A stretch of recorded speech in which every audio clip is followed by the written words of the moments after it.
Welcome back to the channel. Today we're talking about one of the most brutalist, eye-opening, and life-changing books ever written. A book that doesn't try to sugarcoat life, but instead dares to look at it with complete clarity. A book that doesn't tell you to smile more or just be positive, but instead it tells you the truth. That you've been running away from your entire life.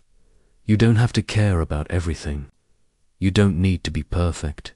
You don't have to chase happiness, success, or popularity. You only need to choose what truly matters and let go of the rest. This video is based on the groundbreaking bestseller, The Subtle Art of Not Giving F by Manson. Or, as we'll call it today for a clean and powerful message, The Subtle Art of Not Caring. Manson's raw, honest writing has changed the lives of millions around the world. He dares to say what most motivational books are too afraid to admit, that life is pain, that happiness is temporary, that you will fail, and that's exactly why you need to stop chasing everything and start choosing wisely. So, if you're tired of hearing the same shallow advice, just think positive, just work harder, just be happy, then this book is your wake-up call. Because this book is not here to comfort. It's here to wake you up, shake you from the inside, and force you to look at your life with honest eyes. It's for the person who feels lost, fourth one who's trying to make everyone happy, for the one drowning in anxiety, pressure, confusion, and for the one who's silently screaming, I don't know what I'm doing, but I can't keep living like this. This video is not about fake positivity. This is about reality, about reclaiming your power by letting go. Letting go of caring what others think. Letting go of chasing meaningless goals. Letting go of the belief that you must be happy all the time. And finally, choosing to live your life on your own terms. So stay with me, because what you're about to hear isn't just a book summary, it's a mirror. And if you're brave enough to look into it, you might never live the same way again. Chapter 1. Don't try. This chapter 1, don't try upons with one message. The key to a good life is not caring about more. It's caring about less, but caring deeply about the things that truly matter. Manson tells the story of Charles Bukowski, a failed writer, alcoholic, and gambler who finally got published at age 50. And do you know what the first words on his tombstone say? Don't try. Not keep a shit. Not work harder. Just don't try. That sounds wrong, right? But let's go deeper. The real message. Bukowski didn't mean give up. He meant stop pretending, stop forcing, stop trying to be someone you're not.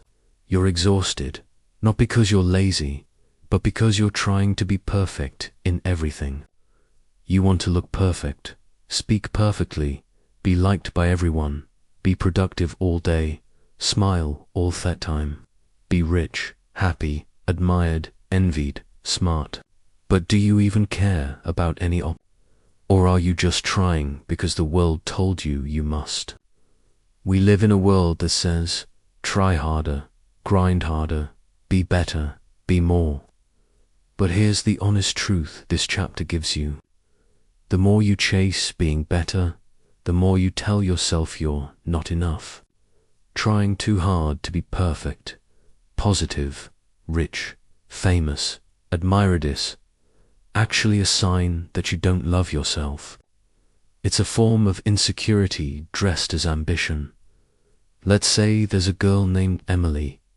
She's 24, on Instagram. She posts happy photos every day, smiling with friends. Posting, quotes about living your best life. But when the phone turns off, she's alone, empty, confused, because everything she posts, it's for others, not for herself. She's not trying to be happy. She's just trying to look like it. She's trying so hard that she's forgotten who she realized. Now compare her to someone like Daniel. Daniel doesn't post often. He works on what matters to him. He says no to drama, no to pressure, no to fake affection. He's not trying to impress. He's just living what he cares about. That's the power of not trying. The deepest lesson: stop trying to be impressive. Start being real. Don't chase 100 goals. Choose 3 that truly matter. Don't try to please 100 people. Care about 5 who truly know your heart. And most of all, stop trying to avoid pain. Stop running from your flaws. Accept them. Live with them. Grow through them, because when you stop trying to be someone else, that's when you finally become who you truly are. Don't try to instead impress everyone. Be honest with a few people. Look perfect online. Be real with yourself. Always be productive. Focus on what matters. Avoid pain and flaws. Accept them and grow from them. Copy others. Discover your own values. We care too much about things that don't matter and not enough about the things that do. So, here's your wake-up call. Let go, breathe. You don't need to be. You just need to be you and care about the right things. That's the beginning of real freedom. That's the first step to power. And that's how this journey begins. Chapter 2. Happiness is a problem. Chapter 2. Happiness is a problem. Most people think happiness is the goal of life. They say, I just want to be happy. So they chase it. They chase more money, a better body, a bigger house, more likes, more attention, more success, thinking that someday happiness will arrive like a reward. But here's the brutal truth of this chapter. Happiness is not a goal. It is a byproduct of solving meaningful. Let that sink in. You don't become happy by running from. You become happy by solving the right ones. Manson explains that life will never be problem-free. There's no version of your future where everything is easy, calm, and painless. If you're poor, you have money problems. If you're rich, you have bigger financial responsibilities and trust issues. If you're single, you feel lonely. If you're in a relationship, you deal with fights, jealousy, and compromise. If you're unknown, you feel invisible. If you're famous, you're judged 24/7. Every version of life comes with a different kind of pain. The only choice you have is which pain are you willing to live with. Let's say there's a guy named Adam. He works a regular job, earns okay money, but he dreams of being rich. He says, once I'm rich, I'll be happy. So, Adam quits and starts a business. Now, he's stressed 24/7. He doesn't sleep. He's scared of failing. He argues with his family. He feels alone. Now, Adam is not free. He's in pain. But here's the twist. That pain is not a mistake. It's the price of meaning.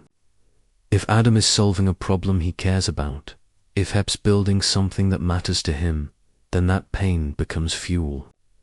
It becomes worth it. But if he's just chasing money and he doesn't care about work, that pain becomes suffering and he quits. The secret is not to avoid. The secret is to choose the problems that make your life feel meaningful. Working out is painful, but if you care about health, that pain feels good.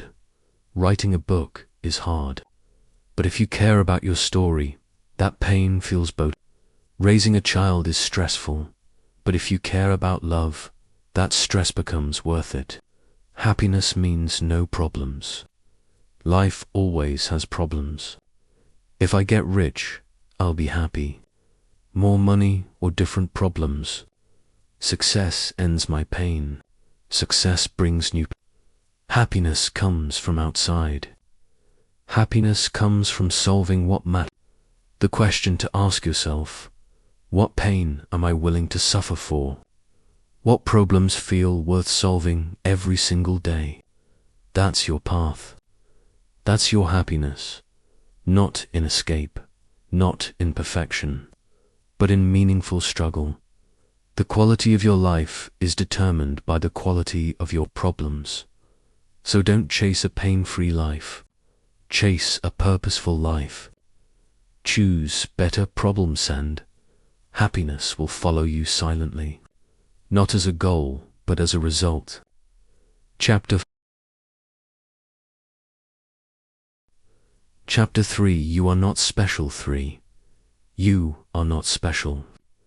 This chapter is like a slap in the face, but it's the kind of slap you need to wake up from the lie you've been sold your whole life.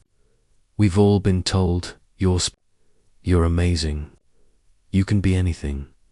But Manson says that belief is hurting you, not helping you. Why? Because if you think you're special, you believe your problems are unique. You believe no one understands your pain. You think you deserve more than others without doing the work. Brutal truth. Feeling special is often a mask for insecurity. Believing you're better than others is just another way of running from your flaws. The more you think, I'm different, the harder it becomes to accept normal human pain. You feel entitled. You feel angry when life doesn't treat you like a hero. You compare constantly. You wonder why others succeed and you don't. And deep down, you blame the world, not yourself. Let's meet Sarah.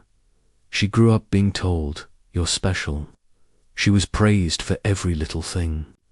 So now she expects life to treat her like royalty. But the moment she enters the real world, she sees rejection. She sees competition, chassis failure. Instead of adapting, she feels insulted. She says, I deserve a better than this. She believes her pain is unfair.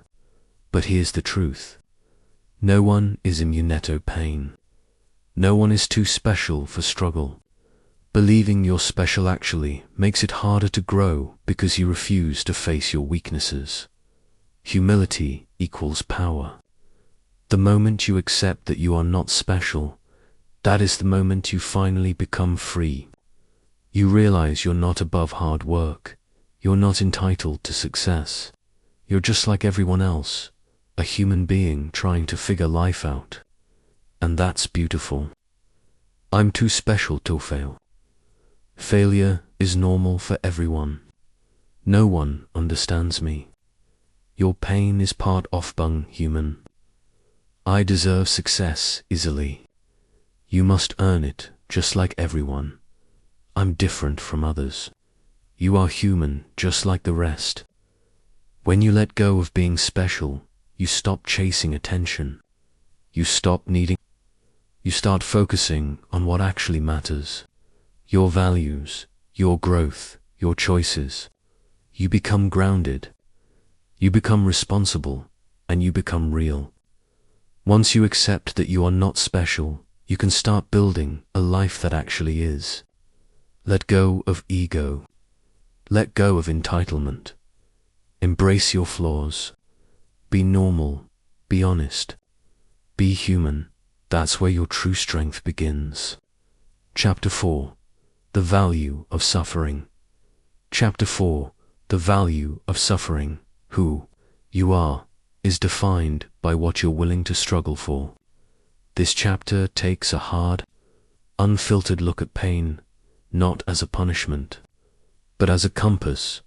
Every human being wants to be happy, confident, respected, and successful, but very few ever ask themselves the most important question of all. What kind of pain am I willing to endure for the life I want? Most people chase they want an easy life. But here's the truth, and this chapter's most important lesson. comfort destroys growth. But suffering, when chosen wisely, becomes your greatest teacher. We've been taught to avoid pain at all costs. Don't feel sad. Don't feel angry. Don't feel anxious. Just be happy, stay calm, and think positive. But that thinking is toxic. It teaches you that something is wrong with you whenever you suffer. It tells you that sadness is weakness and pain is failure. But Mark Manson flips this upside down. He says, pain is not the problem. Avoiding pain is the problem. Let's meet a man named Hiroshi. He works at a quiet job in Tokyo. He has no passion for it, no joy, but it's... Every morning he wakes up, puts on his suit, and disappears into a life that's slowly killing him inside. He doesn't complain. He doesn't cry. He doesn't even scream. He just suffers silently. A dull, grey suffering, because he's scared of the other kind. He's scared of the risk of chasing a dream, of writing, of failing, awfuling, of looking stupid. So instead, he suffers safely. But here's the tragedy. His life is still full of pain, just not meaningful pain. This is the exact kind of suffering Mark warns us about. You don't get to choose a pain, but you do get to choose your type of suffering. You can suffer in a meaningless job or suffer while building your dream. You can suffer in a toxic relationship or suffer through the pain of leaving and growing alone. You can suffer from fake confidence or suffer while building real courage. The key is not avoiding pain. It's choosing the pain that leads to something worth living for. Pain means I'm broken. Pain means I'm growing. Happiness equals no suffering. Happiness comes from meaningful suffering.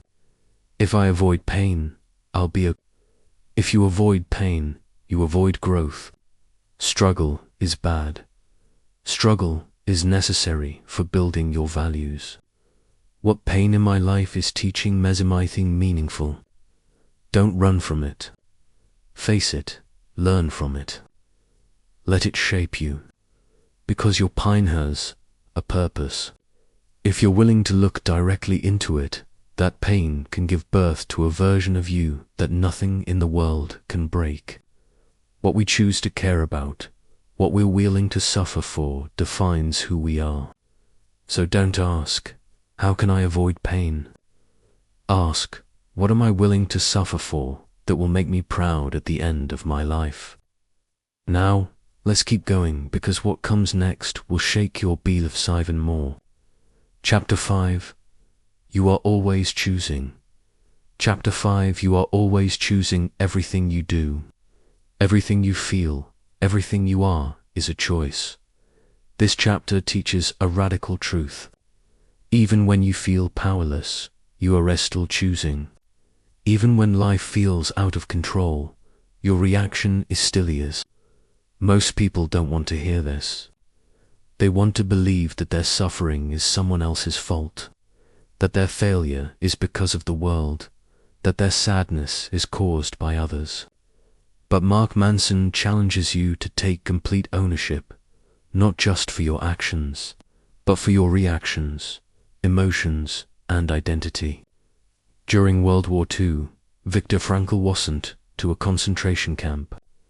He lost his family. He was tortured, starved, and treated like he was nothing. But he realized something that changed everything. His freedom to choose his response could never be taken away. He said, everything can be taken from a man but one thing, the last of human freedoms, to choose your own attitude in any given set of circumstances. Even in hell, Viktor Frankl chose a... He chose to live with meaning. He chose to see suffering as a path to purpose. No matter what happens to you, you still get to choose your response. You still get to choose how you speak, what you focus on, and who you become. You are not responsible for everything that happens in your life. but you are always responsible for how you react to it. Let's say there's a woman named Jasmine. She grew up in a broken home. Her father abandoned the family. Her mother struggled with depression. And no, as an adult, she feels angry all the time. She says, "It's not my fault, I didn't choose this pain." And that's true. But here's the shift. She may not have caused her pain, but she still has to choose what to do with it. She can stay bitter, or she can blame forever, or she can build herself. That's the moment her life changes. When she stops waiting for someone to fix her and starts taking responsibility for her next move. It's not my fault. It may not be, but it's still your. I didn't choose this pain. No, but you choose what to do with it. Life is unfair. True, but you still choose how you show up. They made me feel this way. Only you control your emotions. The 3 choices you always control. 1. What you care about. 2. How you interpret events. 3. What you choose to do next. These choices are your power, and no one, not your past, not your family, not your failures, can take that away from you. The more responsibility you take, the more power you have to change your life. Stop waiting, stop blaming, stop saying it's not fair. Start choosing, start building, start becoming the kind of person who owns their story fully. Chapter 6. You're wrong about. Chapter 6. You are wrong about everything of everything, but so am I. The desire for certainty is the enemy of growth. This chapter begins with one of the most shocking but liberating ideas in the book. You are wrong. I am wrong. We are all wrong. And that's okay. Most people live their lives trying to be right all the time. They argue to be right. They prove others wrong to feel smart. They cling to beliefs not because those beliefs are true, but because those beliefs make them feel safe. But Manson says, improvement at anything is based on thousands of tiny failures. And the magnitude of your success is based on how many times you failed at something. Let's break this down in the most honest and powerful way. You are wrong about what will make you happy, who you are, what you believe, what matters most, what success even looks like. Why? Because your brain was built for survival, not truth. It wants comfort, not reality. It wants confirmation, not correction. It wants to be right, even when it's clearly wrong. Imagine you're given a map of London, but you're actually in Paris. You try to navigate the streets using that London map. You keep getting lost. You get frustrated. You say thrilled is confusing. But the truth is, you're not confused. You're using the wrong map. This is how most people live. They're trying to solve life using beliefs and assumptions that are completely outdated, wrong, or inherited. They think money will bring peace. They think relationships will fix their emptiness. They think success will help their lows. But all of these are based on bad mentality. Manson is not saying you should never believe in anything. He's saying you should constantly question your beliefs, because only by questioning you grow. Growth comes from admitting, I might be wrong, but I'm willing to learn what's right. I know who I am. I'm still figuring out who I am. I need to be certain before I act. Action creates clarity. I was always taught this. Maybe it's time to update that belief. I'm right. They're wrong. Maybe we both have something to learn. Let's say you believe I'm not good at public speaking. That belief may come from one bad experience in 10th grade. Maybe some unilord at you, and now for years you've told yourself, I can't speak in front of others. But is that true? No, it was just armament, not a truth. But you turned it into a belief. And now it shapes your entire life. This chapter teaches us to say, maybe I was wrong about myself. Maybe I'm not scared of speaking. Maybe I'm scared of judgment. Maybe I can learn. This mindset is how people become free. Growth is not about finding the right answer. Growth is about constantly replacing wrong answers with slightly less wrong ones. So don't be afraid of being wrong. Be afraid of staying wrong. Let your ego die so your truth can live. Chapter 7. Failure is the way forward. Chapter 7. Failure is the way forward. If you're stuck in life, the solution is simple.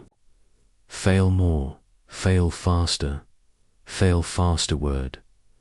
This chapter destroys the myth of instant success. Most people think if I fail, it must seem not good enough. If I fail, I should quit. If I fail, I'll look stupid. If I fail, people will laugh at me. But Mark says, failure is not the opposite of success. It is the path to success. A study once compared two groups learning to type. Group A was told, type perfectly.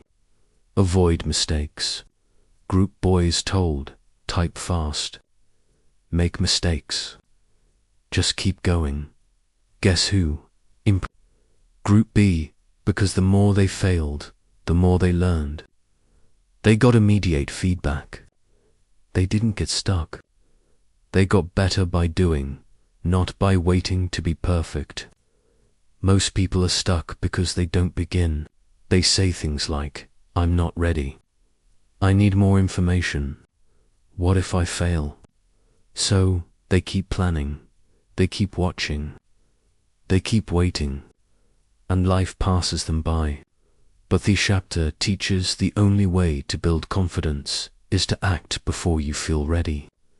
Progress comes from motion, not from motivation.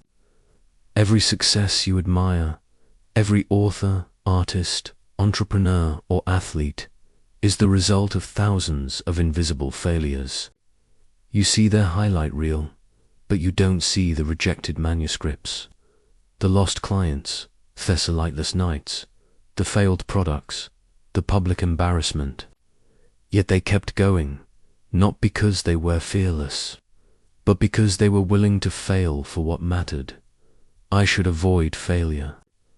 You should learn from failure. I'll wait until I feel ready. You'll never feel ready. Start anyway. If I fail, I'm a loser. If you fail, you're learning. Success is about being consistent through failure. The 3 golden rules from chapter 7. 1. Action greater than motivation. Don't wait to take action. Action creates momentum. 2. Mistakes, data. Every failure teaches you something. Pay attention and adapt. 3. Progress equals messy. It's not supposed to be clean. If your journey looks messy, you're doing it right. Let's say someone starts a yacht. Their first 20 videos get 10 views each. They feel embarrassed. They think, maybe I'm not good at this. But what they don't realize is those 20 failures are the tuition fee for their success. Every bad video teaches them better editing, better storytelling, better titles, better confidence. And on a day their 21st video goes viral and everyone says, wow, they're so lucky. But they're not lucky. They're trained by failure. That's the real path. Down chapter 8, the real path hope for success. Hope for good problems, because every success is built on a mountain of failures. And every mountain is climbed one failure at a time. Don't fear failure, fear regret. fear waiting too long to start, fear living a life where you never gave yourself permission to try. Chapter 8. The importance of saying no. The mark of a mature person is the ability to say no to things that don't matter and yes to things that do. This chapter is not just about boundaries. It's about freedom. We live in a world where everything demands our attention. Notifications, expectations, invitations, opinions, social media, work pressure, familiar drama, people-pleasing. And most people never say no because they're afraid of missing out, afraid of hurting others, afraid of being disliked, afraid of looking rude. So they say yes to everything and end up miserable, scattered, exhausted, and lost. Mark Manson flips this mindset and gives us the truth. Every time you say yes to something that doesn't matter, you're saying no to something that does. Most people think saying no is selfish, cold, rude. But in truth, saying no is the most self-respecting and life-clarifying decision you can make. Because every no you say to toxic friendships, wasted time, unnecessary obligations, bad habits, distractions, meaningless goals is a yes to peace, focus, growth, self-respect, purpose, progress. Imagine there's a man named Alex. Ree wants to be successful.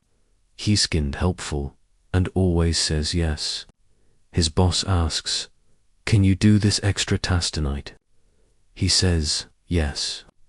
His friend says, "Can you help me move this weekend?" He says yes.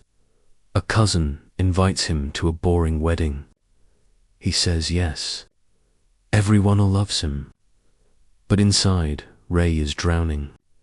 He has no time to work on his dream project, no time to read, no time to rest, no time to even breathe, because his life belongs to everyone except himself. That's the danger of being a Jesmachini. Let's say you want to learn English fluently. You made a goal. I will study 1 hour every morning. But now, imagine this. Your friend sends a random video. You watch it for 45 minutes. A cousin invites you to hang out. You go, even though you're tired. Someone calls and talks for an hour about gossip. You listen quietly. What happened? You said yes to distractions and no to your dream. This is what kills. Not evil, but to many small distractions. Drama and gossip. Peace affirmed. Too many responsibilities. Time to grow unnecessary obligations. Freedom touches, random content and scrolling. Focus and fluency. Doing what's easy. Becoming who you dream of being. You are defined not by what you say yes to, but by what you are brave enough to say no to. When you say no, you're not being mean, you're being clear. You're telling the world, I'm not available for things that waste my life anymore. And when you do that, you finally create the space to say yes to my dreams. Yes to my growth. Yes to becoming the person I truly want to be. Chapter 9. And then you die. Death is the light by which the shadow of all life's meaning is measured. This is the final chapter. And Mark Manson doesn't end the book with a motivational cheer. He ends it with death. Because when you truly understand death, you finally start to understand how to live. What if you die with your dreams still inside you?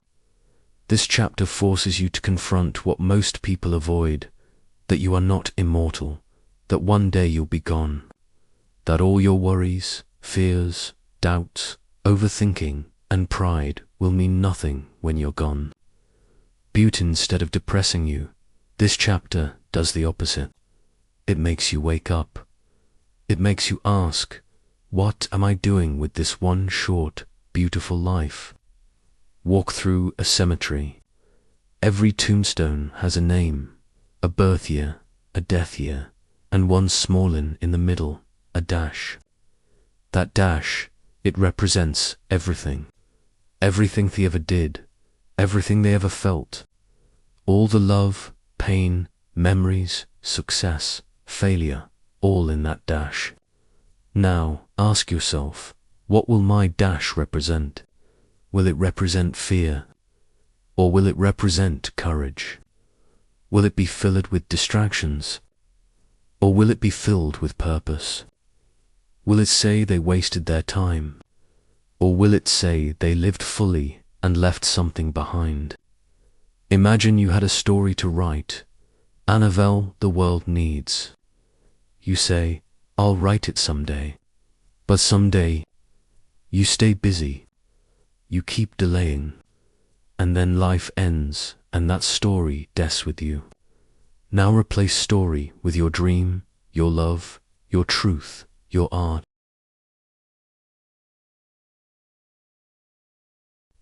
Your power, your voice, your English fluency, your purpose. If you don't act in it now, you might never act on it at all. I have time. You don't know how much time you have. I'll start later. Later might never come. I'm scared of judgment. You'll be gone one day. Will judgment matter? People will laugh if I try. They'll forget, but you'll live with regret. It's too late to change. As long as you're breathing, it's not too late. You will die, but you don't save to live like you're already dead. Use your time. Speak your truth. Learn what you've been scared to learn. Create what you were born to create. Be who you were too afraid to become. And when the final day comes, let it find you living, not hiding. This is not just a book about not caring. It's about caring about the right things. Living with clarity, honesty, focus, and freedom. So don't care about being popular. Don't care about being perfect. Don't care about looking cool. Don't care about what others expect. Care about becoming your most powerful, peaceful, and purposeful self. Care about what you'll leave behind. Care about what truly matters before your time runs out.